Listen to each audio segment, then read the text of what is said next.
absolutely destroyed. It was completely smashed to bits. Yes! Hit and run style. You might say we were shell-shocked. Brad. Yes! I'm Jim. I'm Lou. If you're new here, welcome. We have moved to a small holding in West Wales to try and achieve our dreams of becoming self-sufficient. Yes! After a crash that left Jim disabled, we are now on a mission of growing our own food, dreaming of daffodils and trying to find joy in the chaos.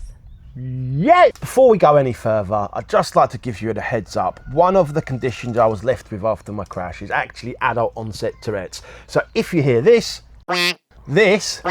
or this, it's just one of my tics, and we've used the sounds to edit up any swearing so that the algorithm doesn't hate the video. Yes, you! Brad. Yes. Oh my gosh, that took so. Oh, yeah. We don't normally follow lines, but we want to say that bit, so we kind of wrote it down. It took us so long. It was like 10 goes, man. That was horrible. To the point where I was almost like, I'm not going to film today, Lou.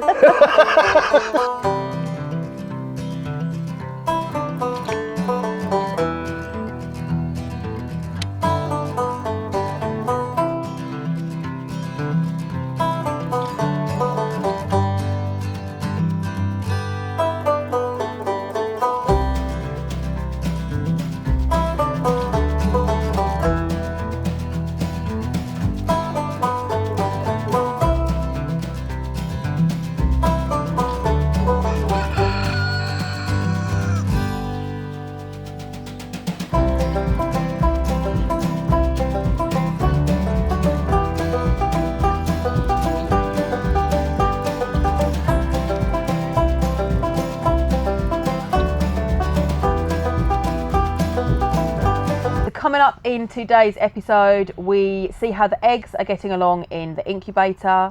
We transplant some seedlings that you would have seen us grow earlier in the vlogs.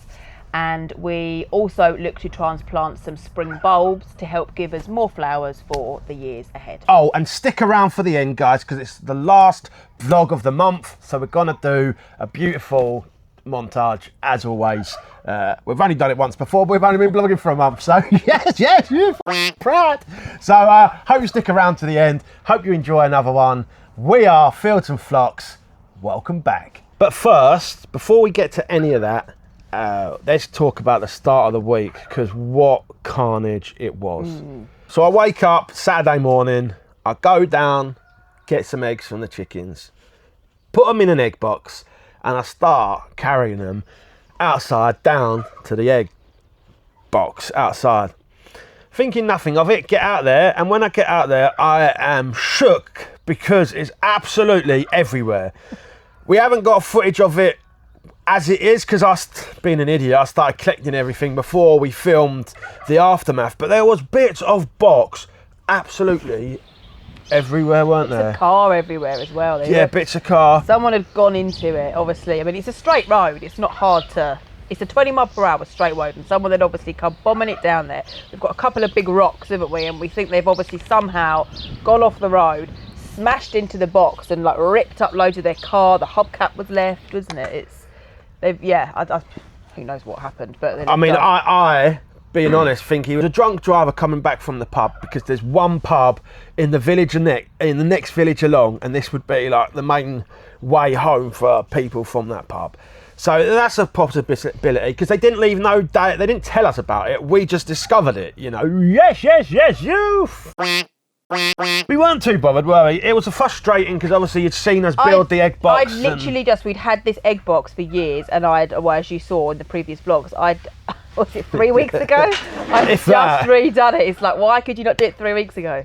Yeah. Before I'd redone the box. I mean, we were intending to build a new one anyway, but I thought I'll do this one up for now because I haven't really got the time to make a new one, because I want to do a bigger and a more, better, more proper one. It was mildly infuriating, and for me, I felt like I made a little Facebook post, and it weren't harsh or nothing, but I just believe in doing the right thing. So it pissed me off that they didn't even come and say, like, I wouldn't have told if they wouldn't have, even if they were probably drunk, and I was hit by somebody who'd been drinking. So to me, it's a bit personal, but I wouldn't have cared But it's like the decency to just come and say, look, I've crashed Apologise. into your box, I'm sorry.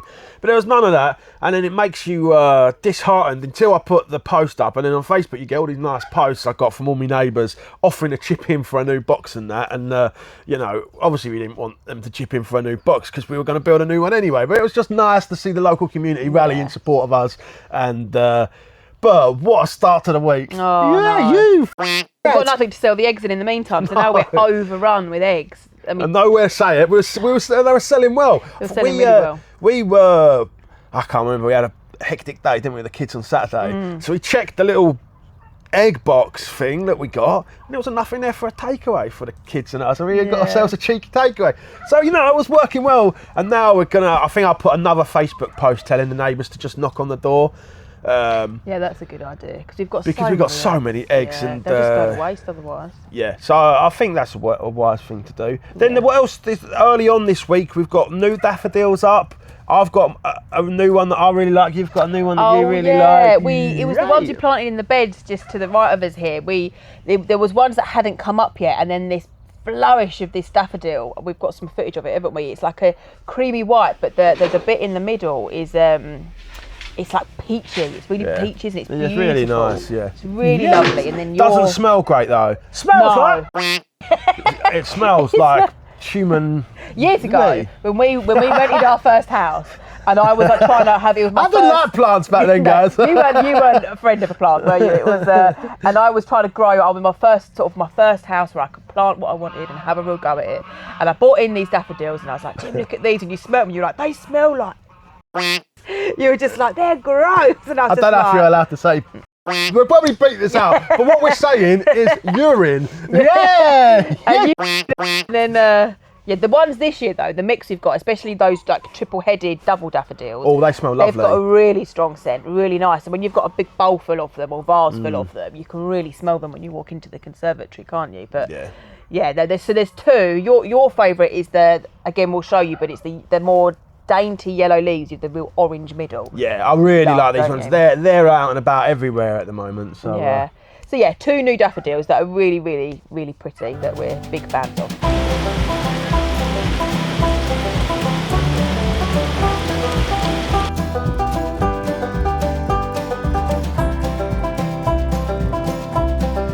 We've been really busy in the garden this week.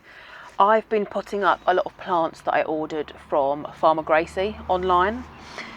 My idea with these plants is that whatever I buy, they are both good for cut flowers and for the garden. One thing I have to be mindful of is that because the cut flowers have to be outside, we haven't got space to put them all in the polytunnels. They have to be able to withstand the harsher conditions, the wind and the exposure. So I've ordered some Jim's Princess Juliana. They're a really beautiful orange colour. I've got two types of sea holly or eryngium. One's called Blue Star. I can't quite remember what the other one's called. But they're both great for cut flowers and for dried flowers. I've got some Rudbeckia here, and I did order a few dahlias. I have Teesbrook Audrey, Joey Winnie, but I've got 6 there, so I've got 3 of each, but then they had a sale online 2 weeks ago, and I've ordered another 6 lots of dahlias, 3 of each, so I've got 18 more coming. These will need to be put in buckets in the polytunnel, because as soon as any sort of wind comes with the weight of the flowers, it will just snap the stems. So I will need to be investing in a few trugs, I think, to put them in the new polytunnel and stake them. But otherwise, the idea is that I could slowly grow my cut flower garden. At the same time, I can have plants that will look lovely in the actual garden themselves. And as the years go on, they're all perennial, so I can divide and get more free plants as the years go on. I have also got here, which I forgot about, this little plant is called Tourette. I got these for the bees, but they're shade-loving plants, and they've got really, really pretty flowers. They are also known as the foam flower, I believe. This particular variety is called Spring Symphony. But Yeah, I'm looking for some more plants to put around by the bees, but it's quite shaded there, but also as ground cover to help suppress a little bit of the grass. Another thing we've been doing this week is getting the beds ready. So we've got getting ready for some potatoes over here and just putting on some fresh compost onto the beds over there. Yes! Back again to the greenhouse. We're just potting up some of the seedlings that are ready to be potted up. Yay! Woo! Warmer now.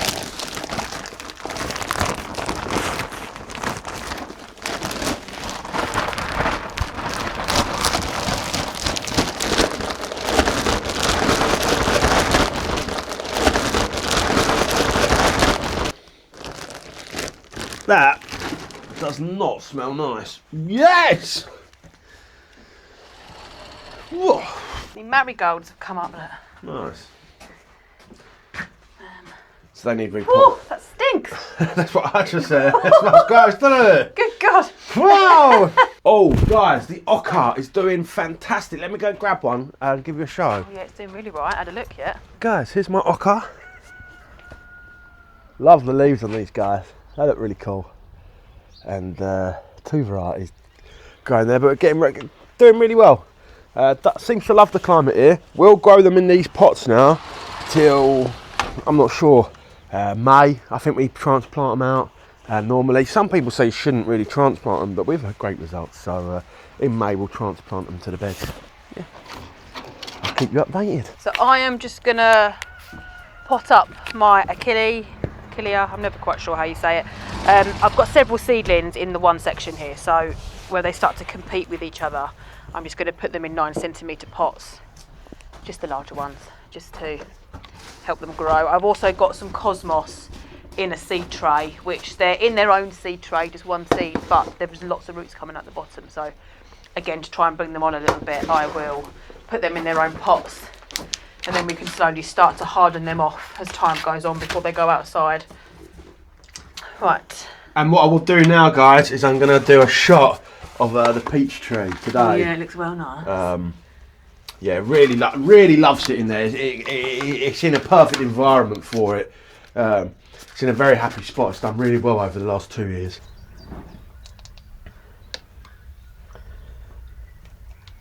Let's get some filmception going.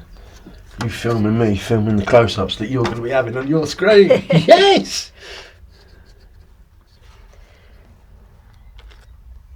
One of the things I'm doing now is putting, I've set a table up out the back and I'm putting oyster shell. Yes, you shelly oyster. I'm putting oyster shell around each of the feet and at the door gate here. Just to try and help with the combat the slugs. They don't like crossing over it, so we're hoping if we put it over the entrance, we'll get fewer in here. We're just finishing up in here for today. We've done a lot of potting. We've set up a table. We've tried to build some slug traps or slug deterrents, and we're going to basically be putting those of us on this table because we're already running out of space.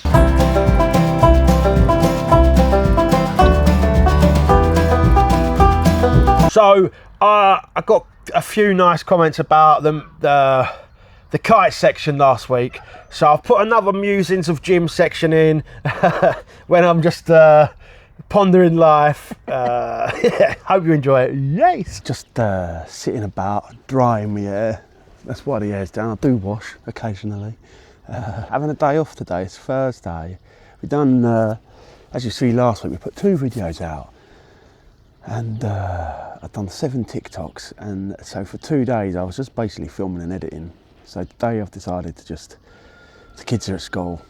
One of them's with Lou's aunt, Erin, who's not old enough for school, and I think I'm just gonna have a chilled one today. Trying to get more used to filming our life and what we're doing, and I thought I'd just give it like some real moments of you know, I've started the day off with a lot of medication. I'm feeling a bit tired and pooped out, and I just got to rest. Like, I've got to listen to my body when it's telling me, yes, you f***ing prat. Let the sun dry my hair and that, and yeah. What a beautiful day, another beautiful day. It's been beautiful days for ages now. I thought it looked like it was getting cloudier earlier, but it seems to have dispersed, which is beautiful. Lou's busy cracking on with stuff. That's why she's not here with me. But I just got to take it easy. When you're living with chronic disabilities, you've got to. While I try not to let them get on top of me, if I don't listen to the signs, like we have some nasty days, I'll end up in seizures and it's horrible. But for the most part, day of recovery and a couple of days of recovery perhaps. Filming, editing, it's our vlogs aren't too bad, but I don't know if you've watched the UK versus USA video yet, which maybe I'll link here.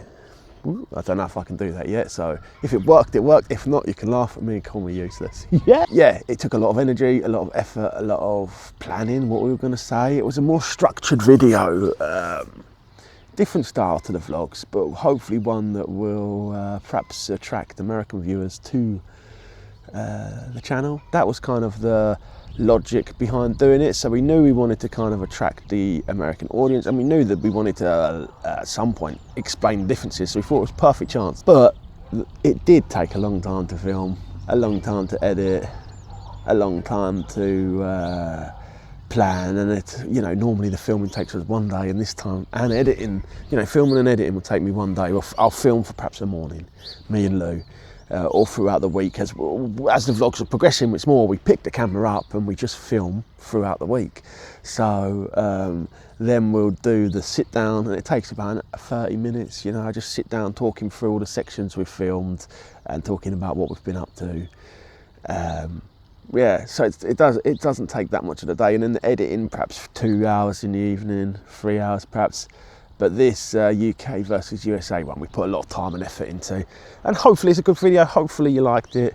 Hopefully, if you haven't watched it yet, you'll watch it at some point, and let us know what you think. If you do, hit a like, hit a comment, hit a subscribe. Oh, you know what I mean.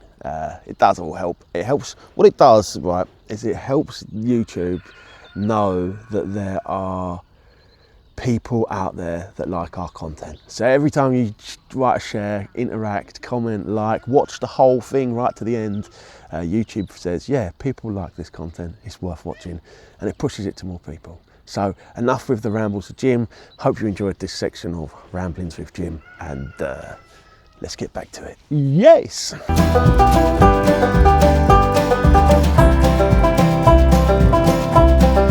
And then this week also, Lou decides she's going to have a go at filming the kites. So enjoy. Yeah, so I went out and filmed the red kite. Can you believe it? I can't remember what I was doing. When did I film them? Was I don't know. I can't remember. But anyway, I was out doing something, and you were like, "I'll see if you can catch some or something," weren't you? And I saw, because there was a few about. And yeah, unbelievable. I caught the red kites, and then I was out the other day with my. For a second, she thought, "Oh, I'll have a second go. Like, there's some more." Yeah, and then the other day I was in the other bit around the corner with my dad, just talking about how we could sort of like down the line, you know, what we could do with the flower garden.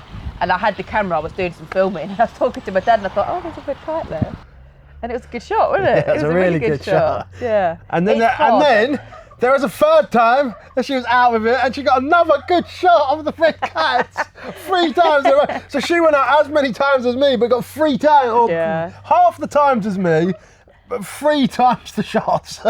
Maybe it's beginner's luck. But it is hard. It's hard because if you're zooming out so you It's all that me talking though, but it's all that me talking about, they don't mind the Tourette's, they don't mind the Tourette's. And then like, you know, you're out of there all the time and I'm out there, so can't find them.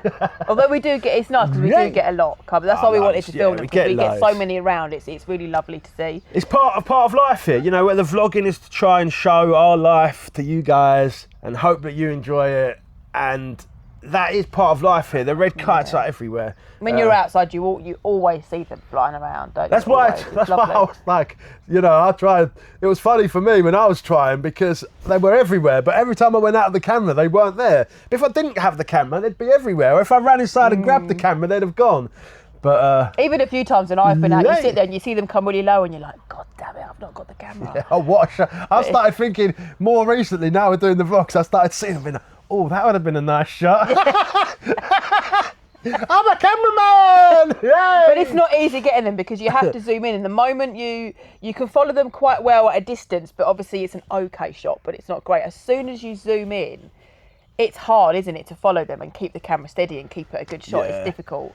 No, we haven't. We're very amateur with the camera. We're okay if it's on the tripod and we're sitting behind it to press play. You're a bit better in your hand, but I'm all shaky. I'm a little bit more of a steady hand. Yes. But you can see why bird watchers just sit there all day.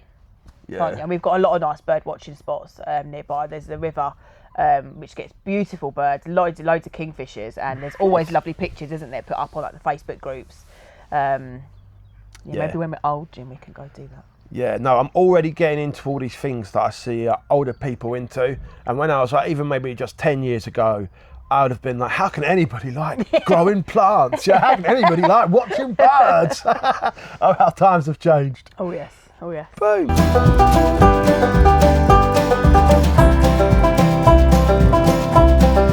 Another gardening job that we've needed to do this week has been, we are planning on doing something with this space in the future, but it has loads of snowdrops and they're spreading every year. So we're going to collect as many bulbs as we can from here and move them to other parts of the garden. Yeah, it's mainly we've got a lot of kind of like verges and borders that they just get covered in grass, and if we can get some sort of, like the snowdrops, I might lift a few primulas today, because they're those ones that they just form a nice dense carpet, especially in springtime. That will just mean from a maintenance point of view, we haven't got to go around trimming the grass quite as much. It will suppress the grass, at least for the start of the season. So something we're really trying to do is around the borders is slowly add ground covering plants that will naturalise and mean that maintenance is a lot less than what it has been. Yeah, we're just going to get cracking, start putting them up, and we will come back to you when we're done.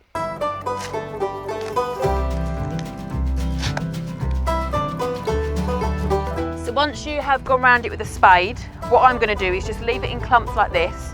I'll put them in the wheelbarrow and I will take them to the areas of the garden I want to transplant them to.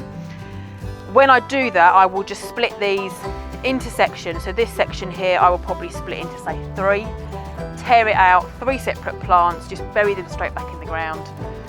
And from next year, they'll start to naturalise themselves. So what I'm going to do is kind of take even clumps, because they can get a bit congested.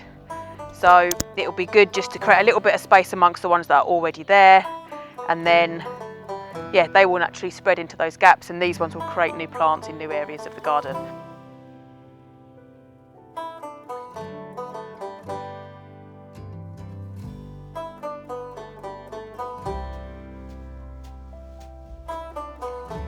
Now is a really good time of year to transplant and move your snowdrops.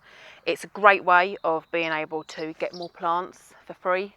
And a clump I've dug up here, I'll probably get 3 or 4 plants out of this one. I'll just simply break it up or chop the spade through it and choose a new place to plant the bulbs. I love days like this, especially because, as you can see behind me, I've got an absolute barrow load of primulas and snowdrops. And it's like you've been to the garden centre, but I've not spent a penny. I've got all these free plants, and even primulas like this one. As long as they've got a few roots on, they'll recover. They're so hardy that,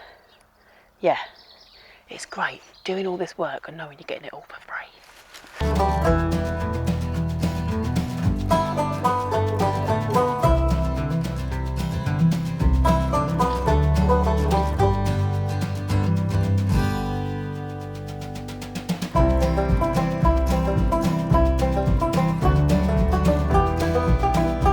Bore you too much with the eggs this week, but I am gonna just check them all. It's I think it's actually day 13 today, so I'm just gonna put them out, have a little look, and I'll show you what I'm looking at. Yes.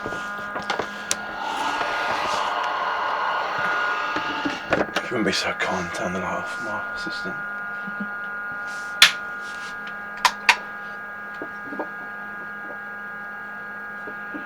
Okay, so guys, what I am looking at, number 1, is this little pocket of air at the bottom.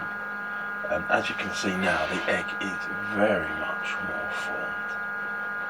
This one's a really good one because you can actually see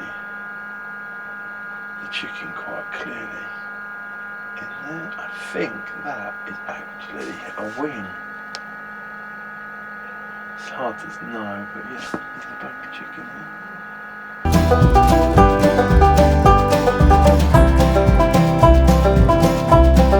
And one thing Lou's been doing this week is honing her skills on the Dremel. Yes! Yeah, so we told you last week we were getting some pigs. I wanted to make partly just... Oh, an update on that. Let's put the update in here. We actually do have them coming. We've ordered the pigs, we've got them, we've seen pictures of them, and I'm going to add a picture of them here, or maybe a video of them all eating. 2 of these are ours. And British saddleback. British saddleback, a guy we know locally, he breeds them, and so we're going to get him off him. And really exciting, but we'll go back to the Dremel now, but that's just because it tied in here. You know, so it's an update. It should be a couple of, maybe not next vlog, but the vlog after, you will see the piggies here. Yes! Yeah, but I wanted to make a sign. I thought I can make a cool little sign, put it on the gate, and it gives me a good chance to practice with the Dremel. So I am just about to start prepping a sign for our pig area. The Palace pork, i.e. pork palace. I have some carbon paper under here and I've printed out my design. First thing I'm going to do is just simply, with a pencil, start colouring over the areas that I will need to Dremel. What this will do is ultimately leave a print from the carbon paper, so I have the pattern to follow. I start Dremeling. Some people will say to tape the paper so it stays in the same place in case you move it. I would generally do that, but I unfortunately don't have any masking tape at the moment, so I'm just being extra careful not to move the paper, she says. So always begin from the right over to the left. This is because if you're working on the right, if you're right-handed of course, and you're working your way over, by the time you get to this side, you would have smudged a lot of the template the carbon paper has left. So I've popped my first burr in. This is really just to get the initial indent in the letters. I'm not doing anything sort of finessey or the specific pointed ends that need to look really precise. I'm just simply getting the main bulk of the template in here, and then I will over time change my burrs to slowly finesse everything, tidy it up and make it look hopefully really sharp.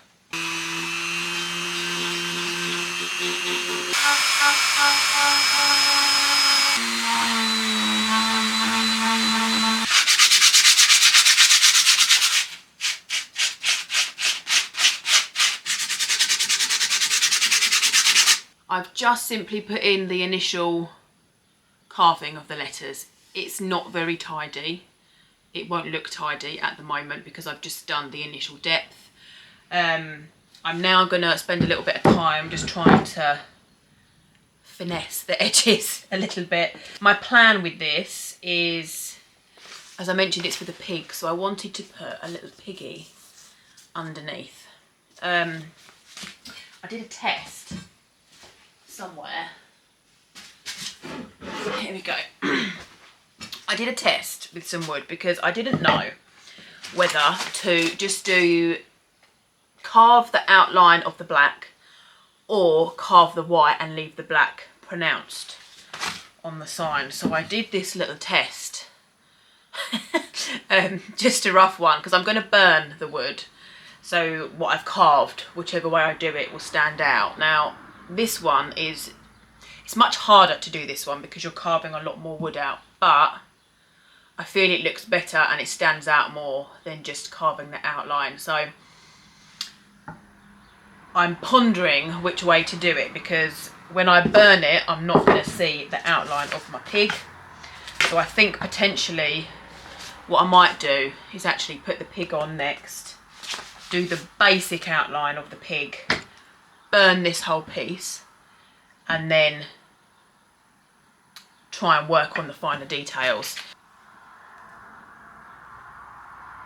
I don't really know what I'm doing here. I haven't really even watched many videos, I'll be honest. I've watched a few simple ones a while ago, but I don't know. I prefer sometimes to just try things out and see how I go, which is that's exactly what I'm doing here. So I just thought I'll try out a pig sign, and if it comes out awful, I'll either be fed up of Dremel and decide I don't like it, or I'll try again. There we go. Piggy start 1. Glasses.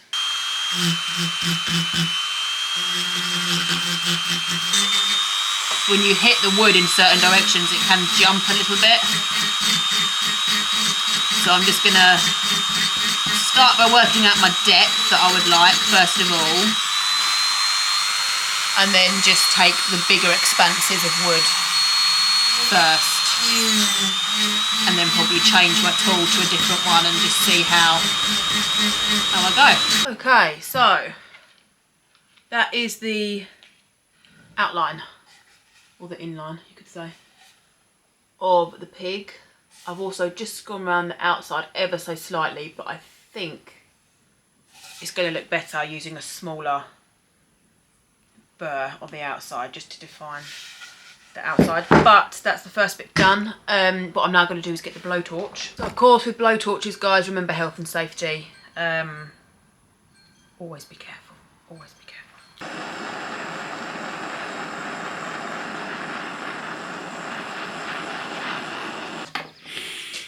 Oh, love me a scent, me. Yes. So I've done the initial burn on the wood.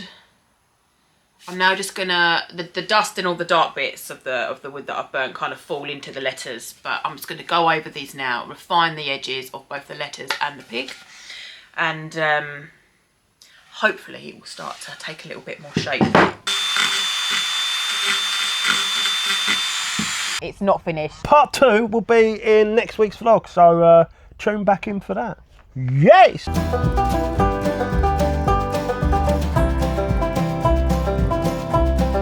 For the end of today's episode, I've been going around taking some footage of what's growing and what is kind of starting to flourish in the garden. We love, it's so good. We love the little montages. This time of year, it's just so.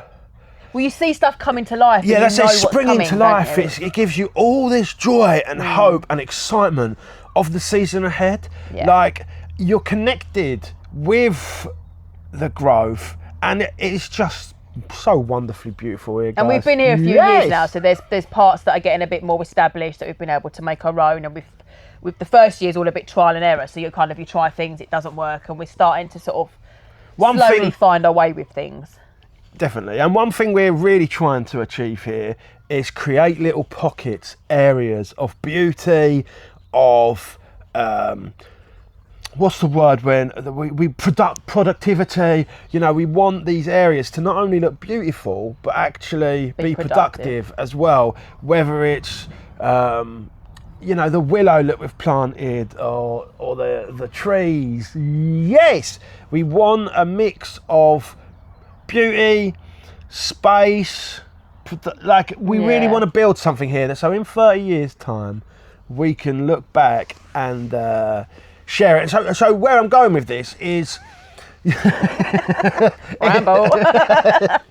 is we love doing this part of the vlogging, showing you these montages, because we know that when we're older we're going to be able to look back and compare it with now to see how far we've come, how far we have come and how far we are going, and it inspires you, and it inspires me at least to keep going, because I already get the feeling of satisfaction from the plants going, and the ones that are 2 years old. So I know if I've got trees that I've grown that are 50 years old, like I know the sense of pride that I'm going to get from that, and I cannot wait. And it's also the fact of, like, when you're seeing something every day, you don't always notice how much growth has come on. So when you look, even when we look back at say 2-3 weeks ago, you think, oh God, they've really grown. And it's that when you see something in a big gap, you see the difference of growth. Whereas when it's every day, you don't notice it so much, do you? So it's nice to look back and just reaffirm, oh yes, things are coming along probably more than we initially think. So pause the video there, go grab a cup of tea, sit back and enjoy the montage, because we absolutely love making them for you. Really thankful for all the likes, comments, subscribes as normal, and yeah, we just really appreciate the little community we got building here, or the little community we are building here. We were saying the other day, weren't we? We've had a nice comments, a nice bunch of people. Yeah, everyone's been really nice. And I imagine it's because the hobby attracts that sort of person. Yeah. Yay! So yeah, enjoy. Enough rambling. Boom.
That is it for today's episode, everyone. We hope you enjoyed watching. Stick around for the outtakes, and we'll see you in the next one. See you in the next one. Boom! Yeah! You squawky. Yes. Don't to me. Yes. Because you changed the way you said it threw me off. Way, let's finish it there. Yes. Where's my script? Script, you script. Right, sorry. I'm not used to this.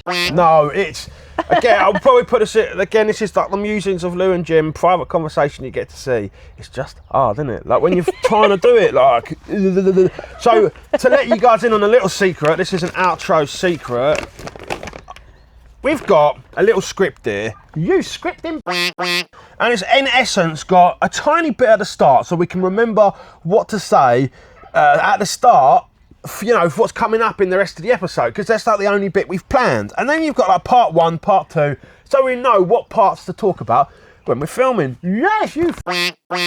But trying to remember these, because we just make it up as we go along. Trying to remember this is so difficult. It spends most of the morning blooming trying to get that first little bit. So if you've made it this far, do leave us a like and a comment, and